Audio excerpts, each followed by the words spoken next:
Nigeria's economic reforms are drawing strong investor interest, but millions of ordinary citizens continue to struggle with rising living costs, expensive fuel and limited access to affordable credit.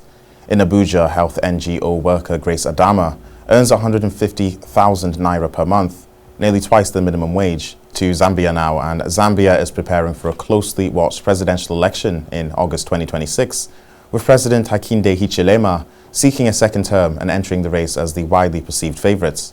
However, opposition leader Brian Mundalibe is expected to mount a strong challenge, making the vote a major test of public confidence and the government's economic record. Africa's lion population is coming under increasing pressure as habitat loss, declining prey numbers and growing conflict with human communities threaten the survival of one of Africa's most iconic species.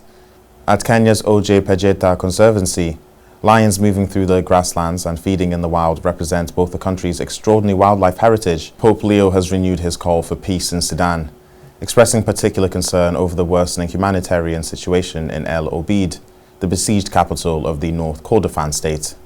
Speaking to crowds gathered in St. Peter's Square at the Vatican, the Pope said civilians in Sudan were facing severe shortages of food, water and medical supplies. To Congo, and Congolese authorities have released a riverboat that was detained last week over fears that passengers on board may have been carrying the Ebola virus.